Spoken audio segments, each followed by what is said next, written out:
What's up, I'm Troubleshoot. In this quick video, I'll be showing you the Employee Lounge key on Airport in Arena Breakout Infinite. Now, this key is rather special. There are, in fact, 4 places where you can use this key on the airport map.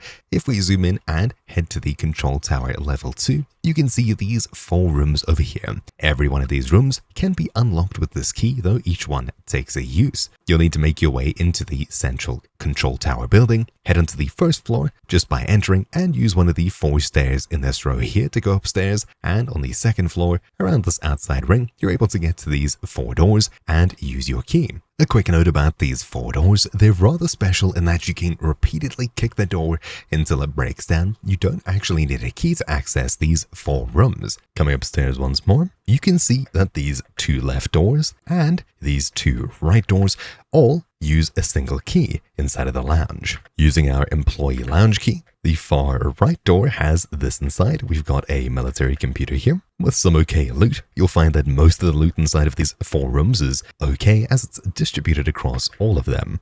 Not bad, and of course some random loose loot on the table.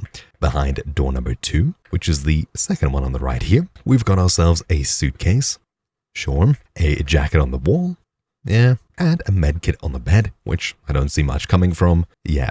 Then if we check out the third door from the right, so this one here, inside of this one, we've got ourselves a military supply case, a toolbox, not bad, a dock box, sure, some general loose loot, and a small safe. I think the small safe can move between these 4 buildings, but I might be wrong with that. And some more loose loot on the table here. The final door, all the way on the left, as well here, has inside of it, in my case, a jacket on the wall, sure, a medkit on the floor, there you go, and a suitcase on the side. Ultimately, the loot is just okay for the most part, especially for where we are. You can get some better loot in surrounding areas and rooms without even needing to use a keycard. So, do let me know what you think of these rooms down below. Thank you for watching, my name's been Troubleshoot, and I'll see you all next time. Ciao.